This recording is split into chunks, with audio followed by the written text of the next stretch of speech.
Oh, alright. So, today we're going to be going over something that was brought to my attention by a friend of mine. Based on the last video I made, which was bounding and breaking contact, today we're going to be going over something called positive identification, or threat identification. Why did I pop up with a pair of binoculars? Well, tactical world's all about, LCAN this, ACOG that, EOTech this, aimpoint T2 that. Those are awesome for shooting, especially in close quarters or, within 300 meters really. Red dots are, that is. LPVOs, obviously, you can reach out a little bit farther and they have different reticles for that. Anyways, purpose of this is to kind of go over how do you identify a threat that you're going to engage based on the last video. You come up to a position of bad guys. How do you know they're bad guys? Well, you can do a couple of things, right? One is uniform or lack thereof. So if they're wearing multicam or woodland camo, or they look like raiders from Mad Max or Fallout, you can probably think, yeah, that's probably a bad guy based on your situation compared to theirs, right?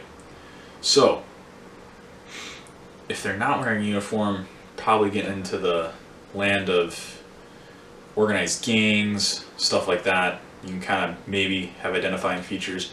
What I'm trying to get at is, how do you tell potential threats away from, potential allies or non-combatants, right? Binoculars are a great way to do that. Another great way to do that is putting a magnified optic on your weapon, such as this ACOG here, right? This ACOG, I can get up on it with 4 power. I can be like, yep, that's a bad guy, or that's not a bad guy. Or on longer builds, you can have something like this, an LPVO, right?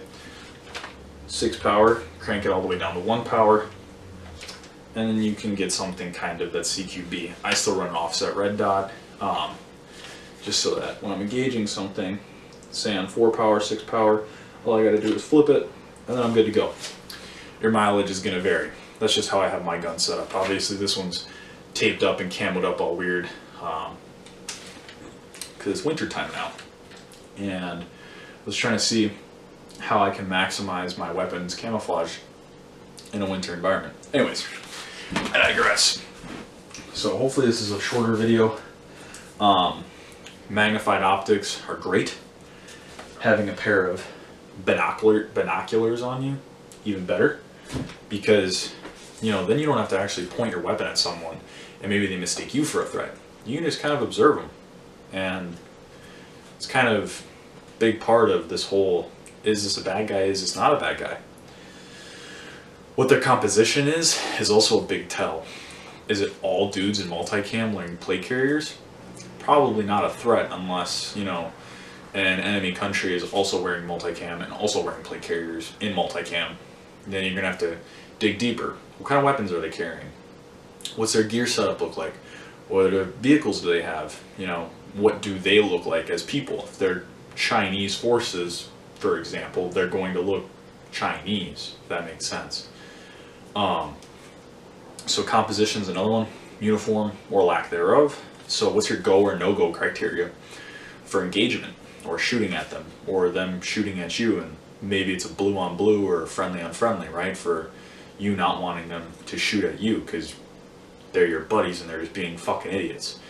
I believe in the early days of the Iraq War, most of our casualties were blue on blue. I also believe in the first Gulf War, all of our casualties were blue on blue, meaning friendly forces on friendly forces. How do we mitigate that? Well, you can have, IFF tags, or I forget what the acronym stands for, but individual friendly something, identifying friendly forces tags. That's what it is. So you got PID, or positive identification, IFF, identifying friendly forces tags. It can be anywhere from an IR tag for night vision use, or it can be a red bandana, or something like that. Kind of gives away your whole position in terms of camouflaging. Anyways, so what you want to do is this a threat? How do I determine this is a threat? Or if it's not a threat, are those my forces or are those non-combatants in this scenario?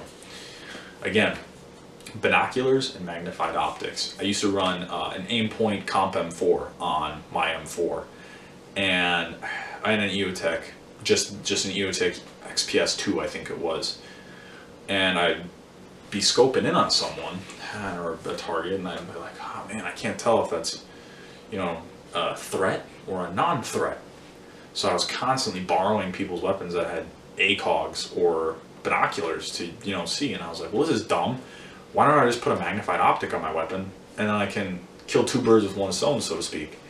And then I started carrying a magnified optic and a red dot and a pair of binoculars, just because I can go from magnified optic to threat out to 500 meters, 600 meters sometimes, you know, depending on your weapon system. Red dot, pretty much anything within 50 to 100 meters, and then binoculars for if I'm in kind of more long-term OP, operation post, listening post. So yeah, magnified optics, highly recommend them. Binoculars, highly recommend them. How do you train this? Well, you can train this a number of different ways. On the flat range, this is where some flat range theatrics get in. When you see guys doing target transitions from a 180, right? They have their back turned to the targets, and then their buddy calls out Alpha, Charlie, or Red, Green. What they're training them to do is to turn, quickly identify whether or not it's a threat or a non-threat, and engage them based on that. TRX Arms sells those chameleon targets. I believe Bear Solutions sells like a silhouette, one with hands up and one with hands with a gun. All awesome tools. You know, just throw those into your training regiments when you're out on the flat range or any range, or even if you're trying to do maneuvering training, you know, bounding or battlefield battle drill 1, which I'll go into another video.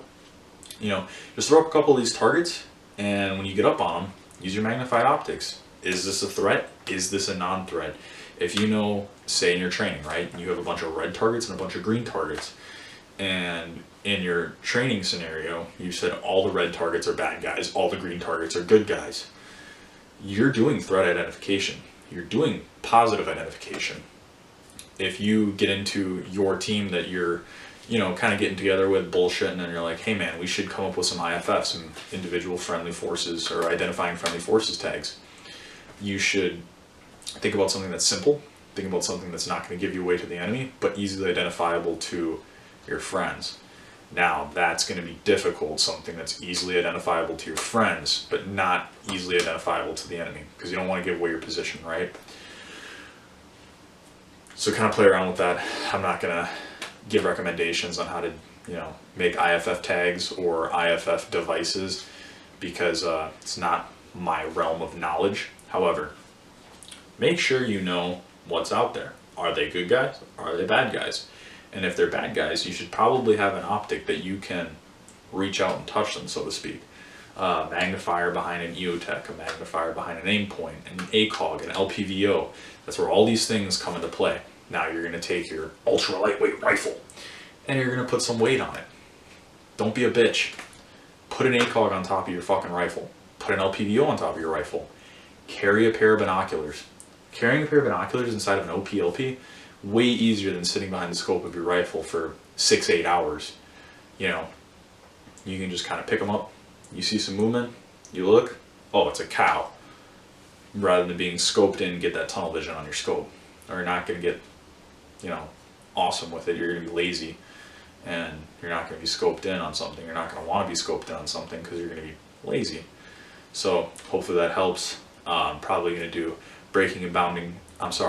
Probably going to do Battlefield 1, Battle Drill 1, not Battlefield 1, it's a video game. Probably going to do Battle Drill 1, and then some recon stuff coming soon. So